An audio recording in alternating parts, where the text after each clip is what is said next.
Fantastic. Very good evening, everyone, and welcome to another episode of Confabulating. It is our great pleasure to be joined this evening by Dr Hannah Skoda of St John's College, Oxford, who will be speaking to us on the subject of nostalgia in the Middle Ages. Dr Skoda is a fellow and tutor in medieval history, specialising in the social history of the later Middle Ages, whose research interests include the history of nostalgia, the history of misbehaviour, the history of deviance and legalism, Joan of Arc's emotional world, sufficiency, property ownership, and late medieval slavery, as well as the social and cultural history of the later Middle Ages, especially France, but also England, Italy, and Germany. And her current research is looking at nostalgia on a multidisciplinary basis in the later Middle Ages around the 14th century. She wrote a book in 2012 entitled Medieval Violence, Physical Brutality in Northern France, 1270 to 1330, on the subject of popular violence in that region of Europe at the time. She's also co-published a volume on legalism, property and ownership, alongside Gregory Cantor and Tom Lambert in 2017, as well as writing a wide variety of journal articles and book chapters from 2012 to 2020 on subjects such as punishment in medieval Europe, slavery after Rome, enoughness in the later Middle Ages, education in the 12th century, and art and architecture, and collective violence and popular justice in the later Middle Ages. Dr Skoda has also written several articles for Times Higher Education, BBC History and Radio 4, and is the author of two blogs, Ideas Now and Then, and History for My Children. Dr Skoda, thank you very much for joining us this evening. Thank you. It's really nice to be asked. I'm going to apologise in advance for my really poor internet signal and hope that everything works smoothly, and potential noise for children in the background, and definitely noise from two very naughty kittens behind me who are really distracting, but I will try very hard to focus. So I'm going to try and share my screen now. Right, let's hope this works. Can you see a slide that says, what is nostalgia? Yes, yes, we can. Fantastic, good. Now I need to figure out how to move all of you out of the way because I can't actually see my notes now. Anyway, good, right, you're at the bottom. So thank you very much for this invitation. It's very nice to be here. It's a little strange, but I guess we're all kind of used to Zoom now, not actually being able to see everybody we're talking to. So I'm working at the moment on nostalgia as a response to profound change in the long 14th century, and I'm focusing on England, France, and Italy. The real nostalgia factory is time, which makes emigrants of us all. I love this quotation. It's by David Dreismer in his book, The Nostalgia Factory, Memory, Time and Aging. He's not a historian, he's a psychologist. But I think it points to the fact that this is a rather beautiful topic to study, partly because it resonates with us all, and partly because it provides such interesting perspectives onto the 14th century and the ways in which people responded to change. So why does nostalgia matter? Of course, it's something we can all identify with. The OED defines it as a sentimental longing for or regretful memory of a period of the past. As many of you may know, the term was invented by a Swiss physician called Johannes Hofer in 1688. So he put together the Greek terms nostos, meaning homecoming, and algia, meaning longing, to translate the German Heimweh and to give a sort of more medical ring to the extreme homesickness that he was witnessing amongst Swiss mercenaries far from home. And apparently their longing for their homes would be brought on particularly badly by the sound of cowbells, just as Proust's longing for lost time just over a century later would be provoked by a tea-soaked Madeleine. And in this very personal sense, psychologists continue to be interested in nostalgia. There's a really interesting group led by Constantine Sedekides in Southampton, who are working on the psychology of nostalgia and claim that the effects of nostalgia are so kind of positive that they sort of even warm us up physiologically. But nostalgia is also a collective phenomenon. And some scholars talk about waves of nostalgia in particular political periods. So it's my contention here that the 14th century sees a wave of nostalgia in this way. It's a century of cataclysmic change. And one of the ways in which contemporaries responded was in a nostalgic mode, longing for the good old days. And as such, it has much to tell us about how people responded to deep structural change, to how the personal and the collective mapped onto one another, to how people experienced and thought about time itself. Right, I've attempted to move on to the next slide. Has that worked? Can you see the next slide? Yeah, good. Yes, we can. So I'm so embedded in this now that it feels kind of uncontroversial, but it isn't. The main challenges come from two entirely different perspectives. The first is that many claim, sort of following psychological studies really, that nostalgia is a universal phenomenon, that it's so deeply embedded in our human psyches that it's not historically contingent. And I'm inclined to say that yes, all humans do have a capacity for nostalgia, some more than others clearly, but the ways we express this, its intensity, what provokes it, all these things are historically contingent. And I'm going to try to show you today how nostalgia took very particular forms in the 14th century. So I'm not arguing that the 14th century was uniquely nostalgic, of course it wasn't. But I am arguing that in the 14th century, this was an important way of responding to change, one which allowed people to articulate powerful visions of past and future and the relationship between the two. It allowed them to protest, and it allowed them to attempt to come to terms with the pace of change. The second challenge, on the other hand, claims that nostalgia is a uniquely modern phenomenon. And these scholars are helped, of course, by the fact the term was only invented in 1688, though frankly, that's a weak and specious argument. The wonderful scholar Svetlana Boym even claims that nostalgia is, quote, coeval with modernity. But I'm just not convinced that it is. And I hope to show you that the 14th century was imbued with nostalgia. So the argument by these modernists runs that industrialization, globalization, commercialization, so all the kind of Asians and isms, brought with them such a sense of profound change that all sense of stability was lost. The German sociologist Hartmut Rosa coined the wonderful phrase, the social acceleration of time. And he means that with modernity, the pace of change apparently picked up so that people's experience of temporality, a sort of longing for a slower paced life when things felt more predictable. It's a lovely argument for modernity, but I would argue that it's also powerfully present in the 14th century. And perhaps it even indicates that elements of modernity were present in this earlier period too. Right, I'm hoping you can now see another slide that says the 14th century. It's not actually crucial if you can't, because my slides are not terribly informative. Anyway, why the 14th century? This is pretty obviously a period of cataclysmic change, and it's one which resonates eerily with our own. So when I first started thinking about nostalgia, it was before Brexit, it was before Trump, and it was before COVID. We now live in an era of rapid political change. We live in an era of kind of proliferation of reactionary nostalgic slogans, make America great again, take back control and so on. And we're living through a phase of our own evolving nostalgia for the sort of state of innocence that we seem to enjoy pre-COVID. So I hardly dare make plans for Christmas any longer, such is the sense that things are changing from day to day. And I'm feeling very strongly this sense of the social acceleration of time. So the 14th century, of course, saw pandemic too, in the form of the Black Death, arriving in Europe in 1348. And estimates now suggest that as much as 60% of the population may have perished. And of course, it's not a single wave. People had to learn to live with it. Social hierarchies seemed to shift as a result. So labourers could demand better conditions. Seemingly unchanging structures began to look fragile and fluid. And it was also a period of extreme political change. Polities developed rapidly. Statecraft took increasingly intense forms. It's a period of almost endemic warfare, with the upheaval, mortality, and suffering that brings, as well as the horrific tax burden. And it was a period of shifting patterns of warfare, bringing changes in the value systems like chivalry, which were interwoven with fighting.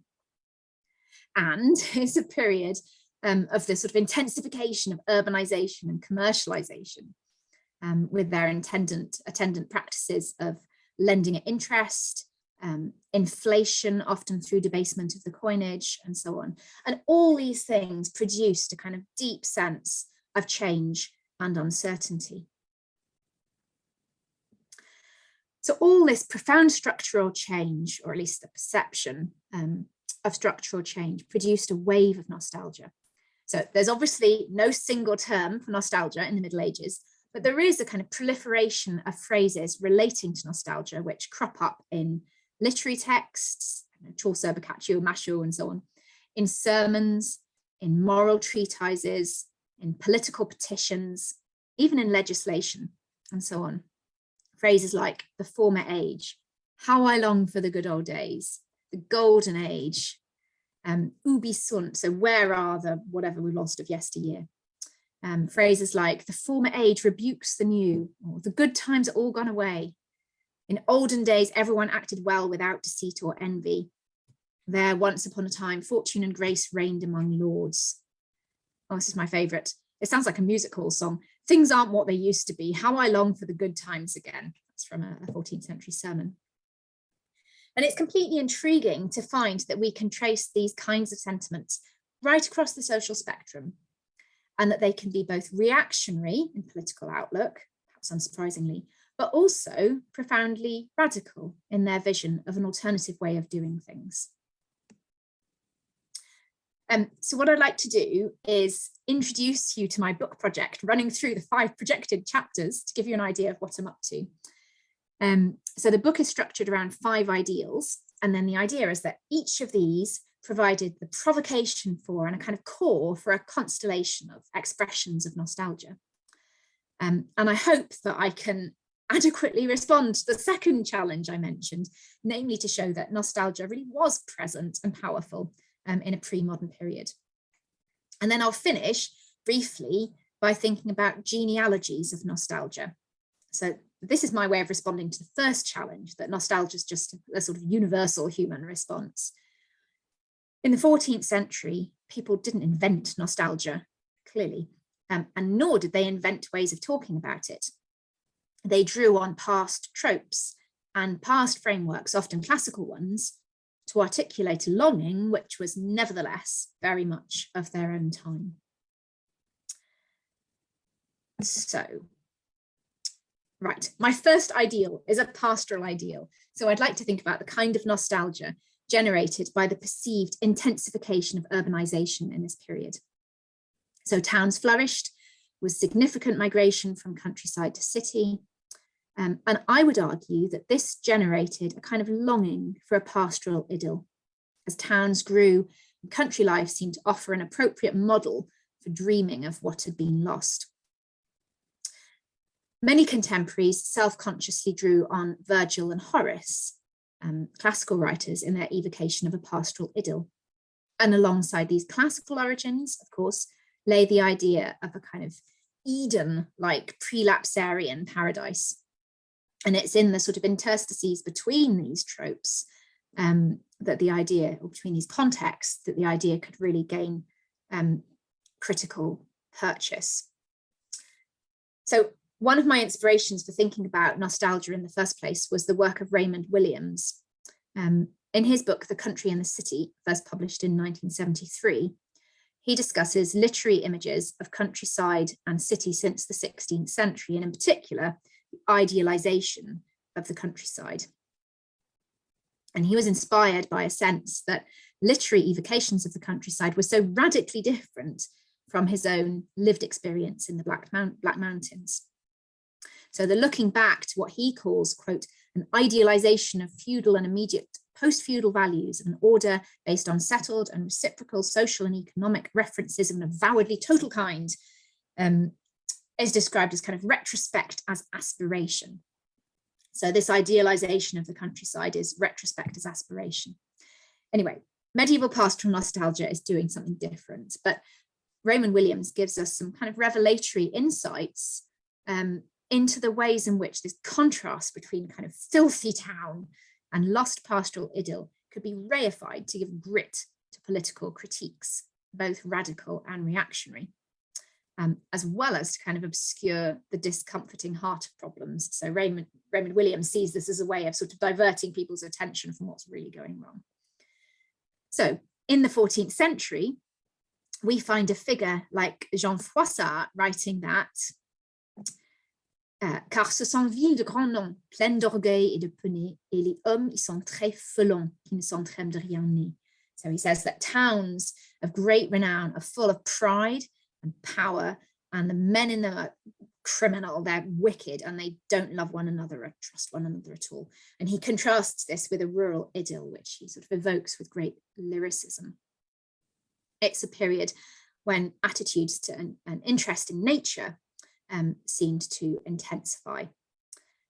So manuscript depictions of the natural world and of agricultural pursuits became more detailed, more self-consciously naturalistic. Nostalgia is clearly not the only thing that's going on here, but there is a kind of idealization, which is pretty powerful in manuscripts like the Tréricheur du Duc de Berry, which you've got here on the slide. It's also a period when tapestry and embroidery really flourished, replete with beautifully detailed depictions of natural scenes. It's a period of the growth of interest in so-called wild men. So Johannes Hausinger, in the early 20th century, saw this as nostalgic commentary on the pomposity of late medieval aristocratic life. And he called this interest in wild men radical archaism, which is again a fantastic phrase. So it's at once a kind of primitivism, which asserted the moral superiority of simpler ways of life, and the kind of pastoralism, which simply permitted escapism. Most famously, it's the period of so-called pastoral literature. So the pastorals, which are these poems set in a kind of pastoral idyll, first emerged in the south of France in the 12th and 13th centuries, and the timing makes sense. Urbanization and commercialization really intensified from the 12th century onwards. Towns were focal points of societies and economies. By contrasting the innocence and simplicity of country life, pastoral literature offered escapism and a way to critique these contexts. So 14th century pastoral tended increasingly to open with the lines de jadis, once upon a time. So it's not just about a different place, but it's also about a lost time, making that nostalgic sense of loss all the more apparent. So some of that pastoral literature emphasized quite explicitly a sense of a loss of a particular moral and social order. There was profound anxiety about social mobility and flux, framed in terms of the sort of nostalgia for a time when everyone knew their place. So lots of sermons focused on pride as the embodiment of what was going wrong, harking back to a time when people knew their place and did not allow misplaced pride to set them above themselves. So they're sort of yearning for a lost time when people knew their place in society. And this apparently engendered a sense of trust and friendship. These preachers are saying, you know, nothing is quite what it seems any longer. Life used to be more reliable. And that maps very nicely onto the idea of social acceleration of time, which I talked about earlier. Bishop Brinton, the English bishop, for example, inveighed against those of lower social status rising above their position, and most heinously of, quote, using novelties, standing against men of higher estate, and of kissing each other on the mouth. And in the past, the sermon tells us, people knew their place. And the sense of social flux was embodied in nostalgic critiques of a number of sins: treachery, lechery, villainy, gluttony, even the behaviour of children. As a brilliant preacher in a manuscript in the British Library who writes or preached that, quote, in the old law, children who were rebellious and disobedient to their fathers or mothers were punished by them. And apparently nowadays, parents don't know how to discipline their children, and children are running wild and doing whatever. But most powerful and most persistent in these sermons was a longing for a past focused on what people wore. I wasn't expecting to find this at all. It's just really interesting how clothing is the kind of focal point of this nostalgia so often. So again and again, the preachers go on and on about the inappropriateness of modern clothing. and they hanker for a past generation when people dressed more modestly according to their station. And it's a really powerful motif for sort of evoking a more austere, more readable, more stable past. Fashion, modernity, a simpler past seem to go hand in hand. So this is a late 14th century, early 15th century sermon, which makes the point at some length. So I won't read you the whole thing, but the preacher says, "Now the common people have also come into the sin of pride. For now a wretched knave who works with the plough and the cart, once upon a time a white kirtle and a russet gown would have been quite adequate for him. But now he will insist on a fresh doublet costing 5 shillings or more, and a costly gown with bag sleeves hanging down to his knees. This pride his master will be forced to pay for when he pays his wages." Anyway, and it goes on at great length about these dreadful fashions that people have taken up with, and you know how in the past they just looked much better and you kind of knew what their place was. And really interestingly, this anxiety about clothing also manifested in legislation. It's the era of sumptuary legislation, of laws made specifically to keep people in their place by telling them what to wear. Notably in England with the legislation of 1363, which railed against, quote, "the outrageous and excessive apparel of diverse people against their estate and degree." And again, there's this really powerful sense that in the past, you knew where people stood because they just wore what they should wear. So the writer Hoccleve bemoaned servants who usurp such a lordly apparel. And the late 14th century chronicler Knighton worried that, quote, "the variety of the common people in their dress was so great that it was impossible to distinguish the rich from the poor." So social and moral nostalgia was intertwined with my third kind of nostalgia, which is economic nostalgia, structured around the economic ideal. So this was a period of really rapid commercial advances. International commerce developed apace, so did complex systems of credit.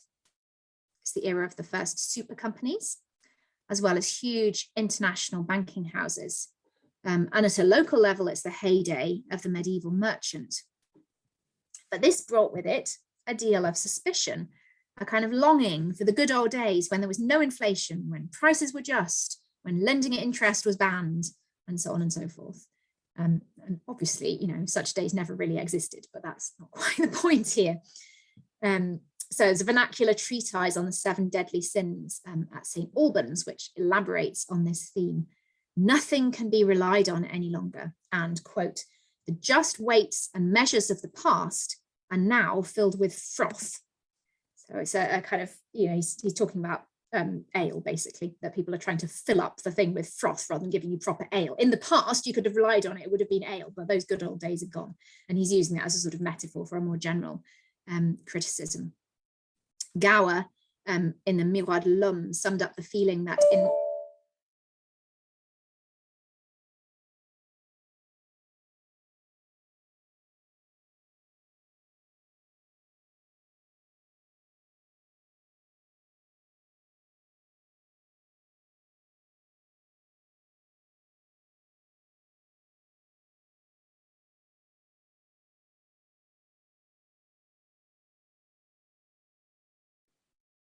We do apologise. I think we have a bit of a connectivity issue.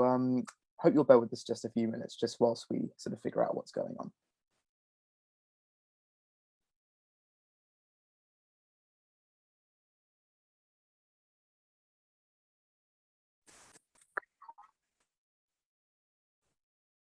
Sorry, my computer crashed. Anyway, I'm still here. I'm back. Oh, Terminator, I am back.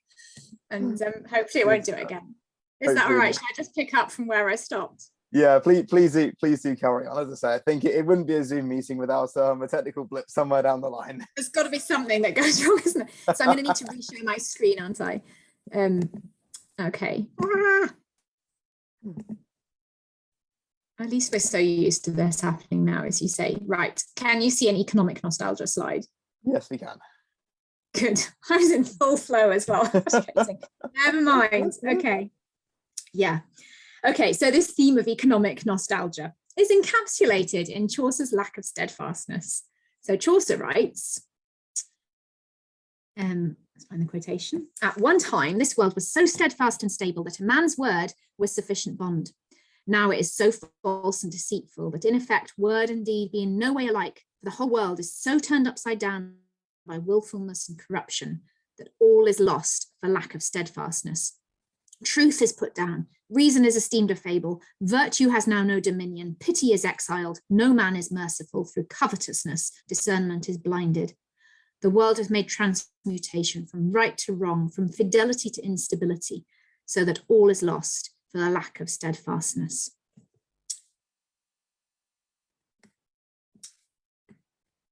In his poem, The Former Age, Chaucer draws heavily on Horace to describe, quote, the blissful life, a peaceful one and a sweet one which people led in the former age. And he maps this kind of classical golden age, pre-agricultural, pre-militaristic, onto a critique of contemporary society and a nostalgia from a recent past. And he laments that, quote, for in our days, 'tis but covetousness and doubleness and treason and envy, poison, manslaughter and murder in various ways. Right, hoping you can now see the next slide, political nostalgia. So at this point, you can sort of sense Chaucer's evocation of the Golden Age going way beyond an economic critique to evoke rather a kind of vision of a political community, one which has been apparently lost and undermined by the disappearance of trust and integrity in economic and political life. And this is the fourth kind of nostalgia that I'm interested in, the political. So the 14th century is known both as a period of the rapid development of polities and of statecraft, but it's also a period of revolt. The Jacquerie Revolt in 1358, the Chompion Florence in 1378, Peasants' Revolt in 1381, most famously, but of course many more. And nostalgia was a very powerful tool for those in power to try to shore up threatened political orders in a reactionary sense. That's kind of obvious. But it was also, strikingly, a powerful rhetoric for those who wanted to take an altogether more radical stance. So the Peasants' Revolt, for example, was characterized by a kind of radical, nostalgic utopianism. A fairly wide social spectrum of rebels protested taxation, legal corruption, and the attempts of the powerful to cut off economic and social opportunity and mobility.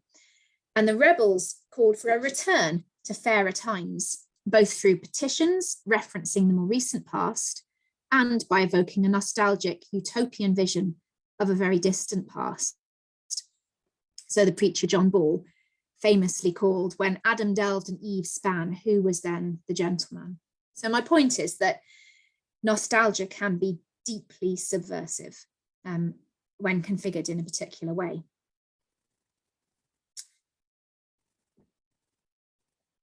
So this kind of political nostalgia could be delivered through the cries of rebels, the fulminations of subversive preachers, political petitions, and notably poetry. And of course, this is a period of kind of rapid expansion of the public sphere, and sort of political complaint poetry is one manifestation of that. So I wanted to tell you briefly about a 14th century satirical macaronic poem, i.e. it switches between Latin and the vernacular, dates from the 1380s, survives in 4 manuscripts. The poem begins with some classic tropes about the evils of the time, couched in nostalgic mode. So the poet says, sing I would, but alas, decadent prospera grata. So I would sing, but the good times have all gone away. Of manhood, the flower ibi quondam florit omnis. So the flower of manhood was once, flourishing here. Now gone is that hour. Straduntur talia somnis. So now everything is just solemn and miserable, basically. And the poem goes on to lament the various sins besetting the country, lack of trustworthiness, and it zooms in on the corruption of the law by the rich and powerful. It's a common trope, but it's couched in really radical terms here. The rich maketh merry, said vulgus collacrimatur, but the common people are weeping. The people is weary, quia ferme depopulatur. So people are weary because the country is being ravaged. And the poem goes on to criticize the government in excoriating terms, always referring back to better times. And it concludes, quote, "The good times are all gone away." So that's cheerful. And then my final ideal is a chivalric ideal. I did have a slide of Monty Python here, but I thought that wasn't very professional, so I moved it anyway. So this poem seems very pessimistic, but it's also a call to arms. And the same might be said of this final kind of nostalgia, that of knights. 14th century chivalry was obsessively focused on a past golden age when knights were real men and fought with courage and honour apparently long since lost. So the chronicler Jean le Bel laments that these days a humble page is as well and as finely armed as a noble knight. Things have changed a lot, I feel. Petrarch laments an age of kind of knights being quote unquote real men rather than snorting and perspiring like buffoons. So there's a really interesting kind of gendered dimension as well as a social one. And then sermons pick up on the same theme. The Dominican friar Bromyard cried, "Who has been heard to praise or could praise any of these modern knights for their strenuous battling with the enemy or their defence of country or church, as Charlemagne, Roland, Oliver, and other knights of antiquity are commended and praised?" And then he starts going on about how they're just dressing up all the time in fancy clothes, but in fact they are, quote, timorous, cowardly, and fugitive. Oh, sorry, done something funny with my slide. There's an anonymous sermon in the Bodleian which picks up on the same theme, lamenting a time, quote, when there were many strenuous knights in this land, alike of the Round Table as of the Garter. And it's not just about sort of shallow whinging. It's nostalgia configured to envisage a particular kind of community.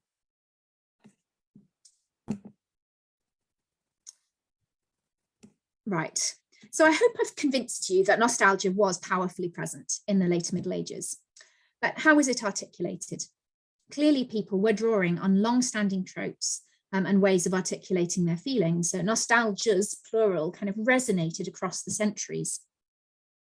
Many of the phrases that we find so often had far longer standing origins.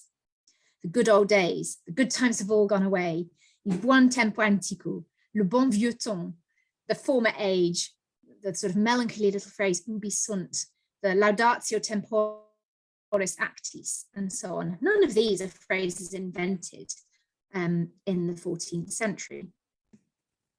And contemporaries are well aware that they were doing this. It's intriguing to see subsequent ages not only lamenting the good old days, but using the tropes of their predecessors to do so. So Petrarch cited Seneca, and he cites Seneca's wry observation that, quote, every age laments its own ways. So Seneca's saying, you know, everybody gets nostalgic. But Petrarch then goes on to say no other age than the 14th century was more justified in feeling nostalgic. So early humanism meant that the classical ideas of the Golden Age had more purchase and currency. And this, alongside an Augustinian sense of the ages of the world and a range of other frameworks referencing a better past, the Horatian Laudatio Temporis Acti, for example, sort of shaped the ways in which people expressed and articulated their nostalgia. Now, I've got lots more examples of kind of genealogies of nostalgia and all kinds of things that I find completely fascinating about the ways in which they're kind of quoting and echoing across the centuries in engaging with this idea of a past golden age. But I'm not going to go into them now because my computer crash has kind of delayed us a little bit. So I will stop talking. But if anyone wants to know more about genealogies of nostalgia, please do ask me because they're very interesting. Anyway, just to conclude very briefly, the nostalgia I'm exploring was rooted in distinctively 14th century changes, but it was not expressed in unfamiliar ways. This sense of kind of genealogies of nostalgia helps us to understand the ways that contemporaries articulated their longing for the past in ways which were woven together. They were referential, they were full of echoes and resonances, and they were all the more powerful for that. Nostalgia could be social, economic, aesthetic, moral, but all these things were interconnected, and they were both hegemonic and potentially radical. So in his Lack of Steadfastness, Chaucer wrote that, quote, Sometime the world was so steadfast and stable that man's word was obligation. Sometimes this poem is dismissed as, quote, a tissue of commonplaces. But of course, Chaucer knows better than this. And this kind of tissue, this weaving together of tropes of nostalgia from a range of sources, creates a series of echoes and traces which are moving and resonate across time and space. Thank you. Thank you very much for the talk. That was really fascinating stuff, and I think certainly has lots of resonance with the times that we currently find ourselves in today. Mm-hmm. Yeah, slightly worryingly so, I think. Absolutely. But no, thank you very much for delivering the talk. We do have a few questions in mind. I'd like to begin with a question asked by Nuno.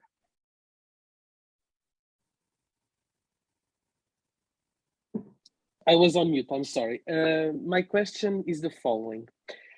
Did Martin Luther, when he wrote his 95 theses against the Catholic Church, feeling nostalgic about the pure essence of God, the way the society used to feel God? That's a completely fascinating question. You can still hear me, right? I think things are frozen. Yes, I can. I can. Good. No, it's a really fascinating question. I should say right at the start that I'm not a 16th century person, so I'm going to give a very, very non-expert answer. Not that I don't think I describe myself as an expert in anything, but definitely not Luther. But it's a great question because I think it picks up on the idea that nostalgia is that it kind of echoes through so many different periods, and it is so powerful and emotive. And I'm sure you're right that there's a really importantly a nostalgic element to the kind of, I don't know, the sort of call to spiritual arms that Luther is coming up with. And it raises another really interesting and much broader question, which is one I've been trying to grapple with a bit more in a medieval context as well, which is what is the relationship between nostalgia and the idea of reform more generally? So the idea of reform and renovatio more generally is obviously something that, you know, kind of echoes throughout the Middle Ages. People are always saying everything's terrible and let's reform it and achieve, so, you know, go back to some sort of spiritual purity. And clearly there's a very important element for nostalgia there. And I suppose not least, nostalgia is an important sort of category of analysis in terms of how we think about how people articulate reform. At the same time, it's not exactly the same thing. So those sort of calls for spiritual purity, I think, draw on nostalgia, but they're not nostalgia. I think there is a slight distinction there, but it's a really interesting sort of intersection between the two. Thank you. Thank you for the answer. Very much. And I suppose just continuing off of the back of that, one thing that really struck me about a lot of the different nostalgic themes that you talked about was this idea of going back to a kind of simpler traditional ideal. And I think that that's something which I can't help but notice kind of resonates throughout lots of different periods, this idea that essentially the kind of the modern and the new is kind of to be treated with suspicion, and that, you know, there's a kind of idealized traditional way of living that's seen as an ideal that is held up to as a kind of best way to live. Just out of curiosity, why do you think these sort of tropes develop within a society, just on a kind of conceptual level? Yeah, it's a really interesting question, isn't it? The way the idea of, the modern and novelty becomes a kind of term of abuse in so many contexts. And certainly, I mean, lots of the texts that I've been looking at will refer to nouveauté or novelty in whatever language as something distinctly kind of morally dodgy and problematic. I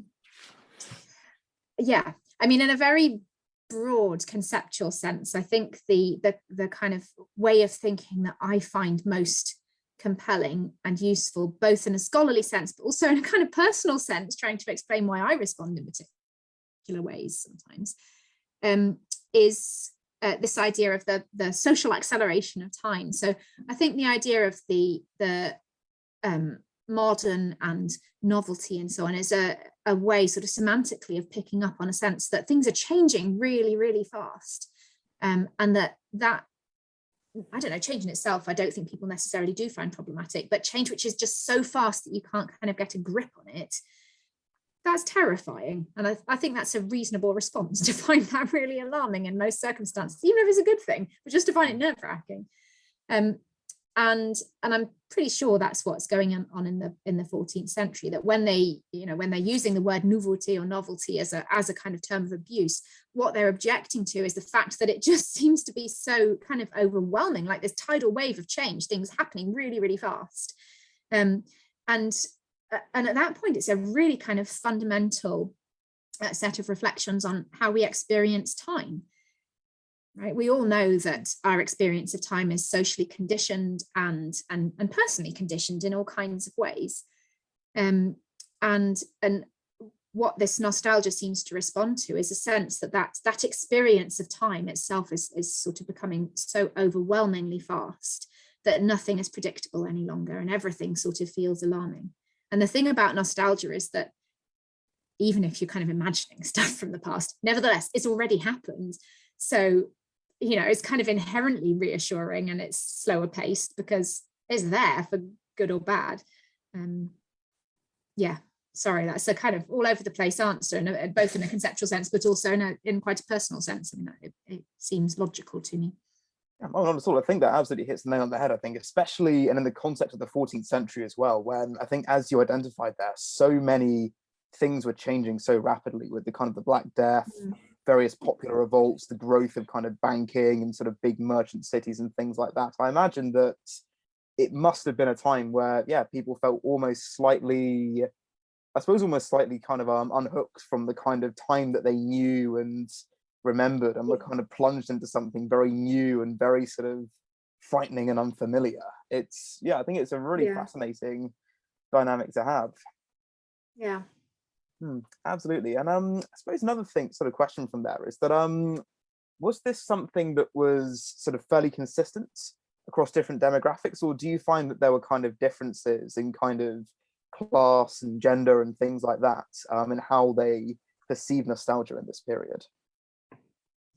That's a brilliant question. Yeah, I mean, the one of the things that kind of drew me to this in the first place was a sense on a kind of cursory reading of the sources that this might be a kind of response which one could trace across different social groups, that it's, on the face of it, one's going to assume that nostalgia is kind of reactionary and establishment led and, pretty hegemonic. And so basically you're going to be looking at knights and kings and stuff. But actually what's really interesting is, right across the social spectrum, one can find these sorts of expressions of longing for a past which felt more stable.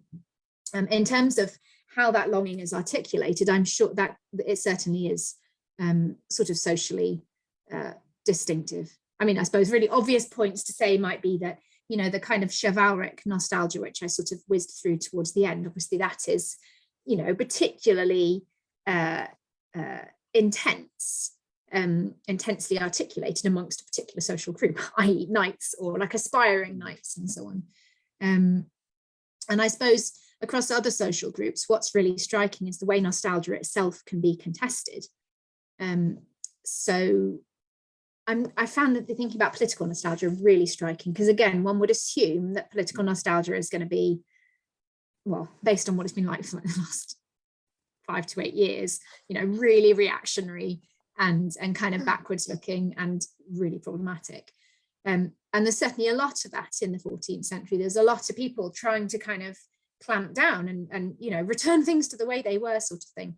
But there's also a real sense that these amazing sort of visions of the future which emerge in the context of revolts, and also in a sort of wider context of political protest, that they're also drawing on nostalgia. The nostalgia gives one a way of constructing a vision of the future, which draws on a kind of radical vision of the past, which is nostalgic, but deeply subversive. So I think, to go back to your question, articulation of nostalgia in different social groups can take very, very different forms, and it can look very radical and it can look very reactionary, depending on people's standpoint. Absolutely. I suppose you can always take the same thing, kind of interpret it through a different lens based on your kind of position, and that will kind of inform how you interact with those kind of nostalgic senses, as it were. Yeah, and I suppose just from kind of a perspective of kind of methodology, I think you may have already touched on this a bit, but what sort of sources do we have to learn about nostalgia? And in particular, I think, how do you kind of learn about perhaps kind of the way that people perhaps on the lower end of society that perhaps weren't kind of regularly producing and kind of writing kind of texts understood this kind of phenomenon and kind of processed it? So what's really exciting about nostalgia is that, like, there's a whole range of different kinds of texts that you can use, and also that makes it quite challenging because one needs to think really carefully methodologically about how you use, I don't know, how you use sermons, how you use poetry, how you use chronicle material, how you use legislation, how you use political petitions. You know, they all require a very different kind of approach, but at the same time, they're all very clearly riffing off one another. So, you know, very strikingly, sermons are picking up on themes which we see in popular poetry, and equally poems picking up on themes they've seen in sermons. And at the same time, you know, some of those sermons are the sermons that I was talking about with sort of grumbling about what people are wearing, are very clearly kind of resonating and interwoven with legislation about clothing as well. Political petitions are then sort of responding to the sorts of tropes that one might find in legislation. So all these things take different approaches, but they're really clearly sort of interwoven and riffing off one another. In terms of how one might think about those of lower social status and how their expressions of nostalgia can be traced in the sources, in many ways, obviously, that's a bit more challenging.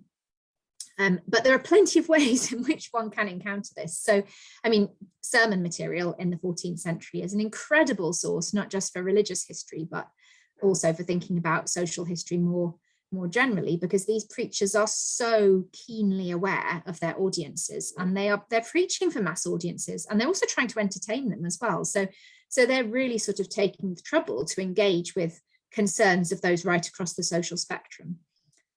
So they might be written by preachers, but if we think about audience, we can start to see how these are kind of drawing in a wider group of people. We can look at political petitions, and those kinds of petitions come from an increasingly a kind of big chunk of the population. The 14th century is exciting in so many ways, but one of the things that makes it particularly interesting is that this really is a period of the growth of what one might call a public sphere, certainly in the second half of the 14th century. So more and more people are participating in the political process and are being represented or making their voices heard in one way or another. And the traces of that are sort of, as the 14th century progresses, more and more available to historians. So one famous example from the late 14th century in England would be to think about complaint poetry and popular poetry. There are just, you know, reams of these things appearing. So whereas this would perhaps in some ways be very difficult in the 13th century, in the 14th century, everybody's shouting about it, and these poems are there for us to look at. And we know that they're engaging with the concerns of a really wide range of people, and they're being voiced by a wide range of people as well. Absolutely, that's really interesting to know. Thank you. I think it's particularly fantastic as well that there's such an enormous variety of source material. I think particularly for the Middle Ages, where I appreciate that often one sort of suffers from a lack of source material. So it's fantastic that it's all out there. And I will say, as a side note, to any of our audience, if you do get the opportunity to read any kind of 14th century text from this period, I would hardly recommend it. I'd absolutely second what Dr. Skoda has said. There are some extraordinary things out there. Certainly I've encountered it at sort of undergraduate level. They are incredible texts and well worth reading if you get the opportunity. So moving on, we have a couple of questions from Nino, if you'd like to take those away.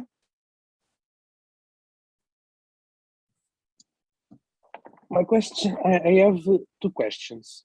The first one is, when we were talking about the people who felt nostalgia about the old times, and the things were evolving too fast and they wanted to go back.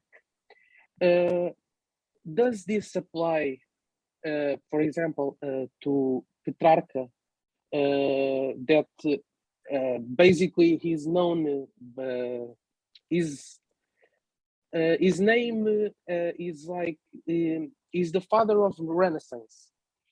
Does this applies to nostalgia as well? So again, it froze ever so slightly when you were talking, but I think I've got the question, but just stop me if I'm answering the wrong question. I see Petrarch as a really key figure in terms of the sort of kind of high-end intellectual articulation of nostalgia in the 14th century. I think he's, I don't know, completely intriguing. And I think he's doing it very self-consciously. And what I find particularly interesting is the ways in which Petrarch is, you know, has all kinds of derogatory things to say about the medieval period and, you know, how stupid everybody was and so on, and how much better things were in the distant past. So there's an early humanist nostalgia for a very distant past emerging there. In order to express that, he can pick up on classical articulations of nostalgia, where classical writers were talking about a golden age. So his interest in the classics gives him a language for articulating the fact that he's longing for that period. So there's that, and that's intriguing and interesting and kind of self-referential in interesting ways. But I think he's also then mapping that on to a sense that in the 14th century, he's living through a period when there is a kind of a wave of contemporary nostalgia as well. So the very kind of, you know, high level intellectual nostalgia where he's going on about all kinds of fancy Latin authors and so on is kind of mapped onto a sense that, you know, people are just longing for the days of their grandfathers. And so there's a sort of sense of the very contemporary and the very contingent mapped onto, you know, the very kind of intellectual. And then I think there's a very personal sense to it as well. So, you know, Petrarch has plenty to say about homesickness and about dislike of the place he finds himself and longing for a previous time in his own life. And, you know, how he feels about kind of, when I was talking about a pastoral ideal, how he feels about the kind of aesthetics of modern life and of the life in which he finds himself. So I think you've got that kind of very personal nostalgia from his own experience mapped onto a sense of a 14th century nostalgia wave, all the kinds of stuff that I was talking about, mapped onto Petrarch's interest in a lost classical age. And all this can be articulated in the kind of classical language that he finds in those tropes of a golden age. So I think he's really interesting. It's the short answer. My second question, it's when night, the professor talked about real men. A nobleman talked about real men. Could that nobleman be referring to the knights who went on the Crusades? Because many of them were French. So could he be referring to the knights who went to the Holy Land, searching for riches, indulgences, and so on? Again, really interesting question. So, I mean, I'm intrigued by this comment about when knights were real men, because I think it's such an interesting gendered element. The idea that gender should be a kind of angle on how people get nostalgic about stuff seems kind of weird, but really interesting. And of course, it's not a new thing to say about knights in the 14th century either. We can find, you know, the stuff that Bernard of Clairvaux had to say about knights is, you know, pretty resonant here, and that's 2 centuries earlier. Anyway, so I think the gendered element is really interesting. Your sense that there might be something quite particular going on here in terms of a sort of nostalgia for knights, you know, actually going off to the Holy Land and being proper crusading heroes, I think that's really fantastic and very, very likely it's here. But I haven't found precise examples. So I wonder actually whether, you know, in a sense that would be more, one might find that more prominently expressed in the late 13th century than in the late 14th, when, you know, they've got so much they can say about how appalling knights are being during the 100 Years' War, and also about mercenaries in Italy in particular in this period, that, you know, maybe that kind of crowds out the sort of crusading nostalgia a little bit. no, it's a really, really interesting question.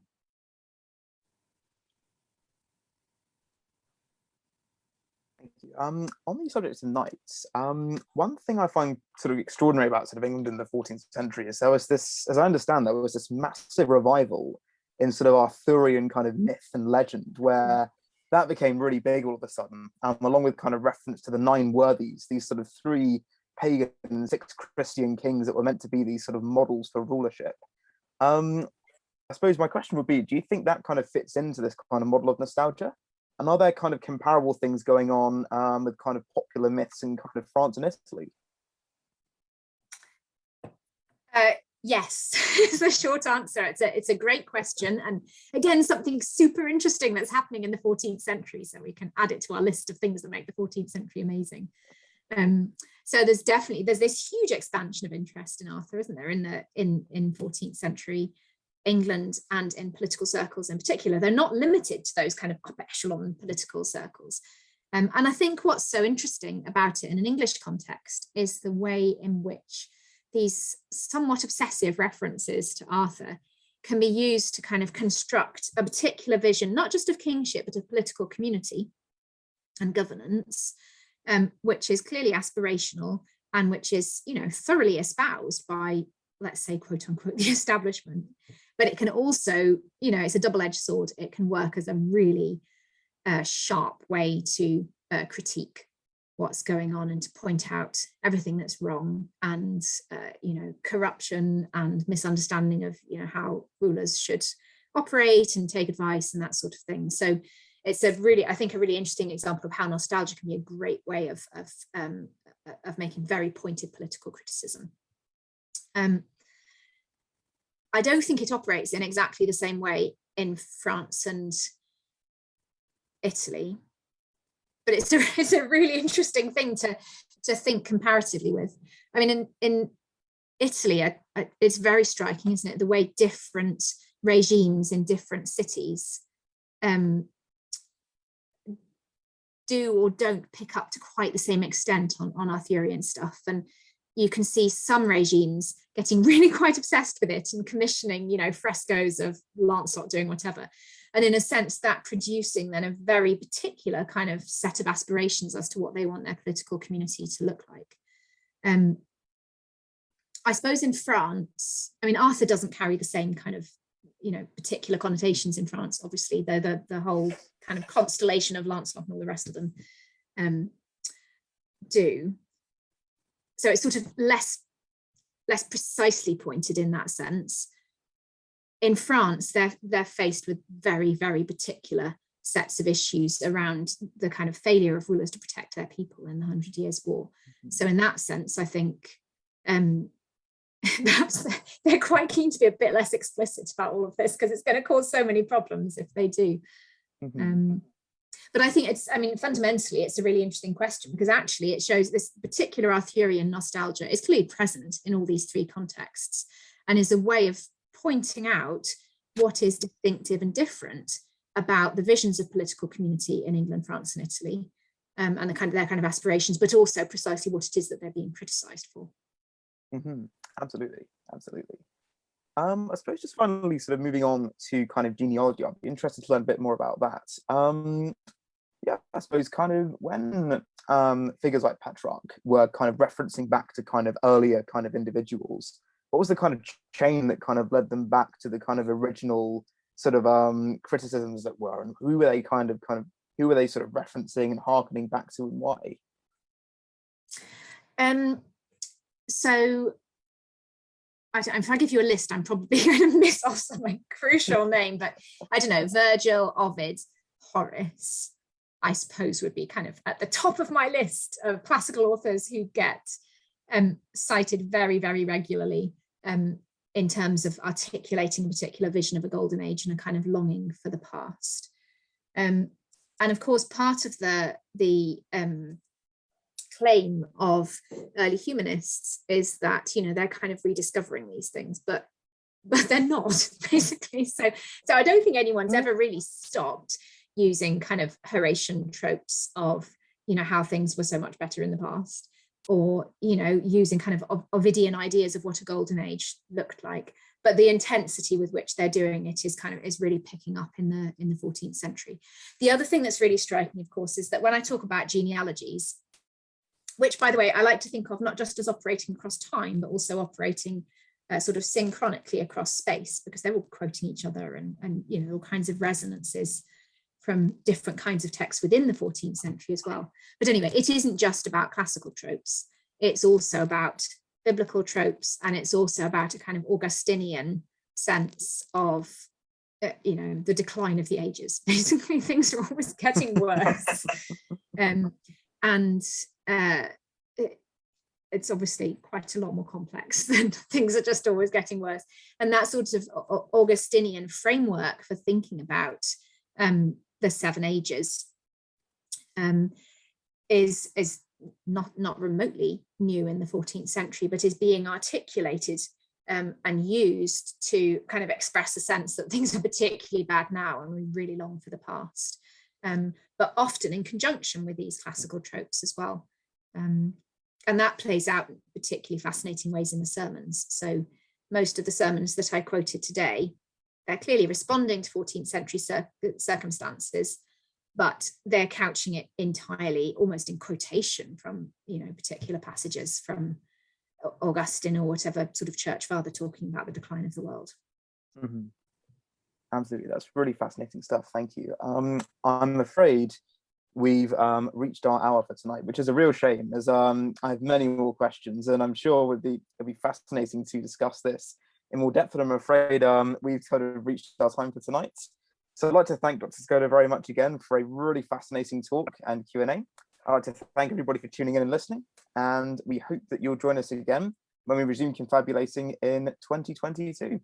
Until then, wish you all a very Merry Christmas, and hope to see you in the next episode. Take care.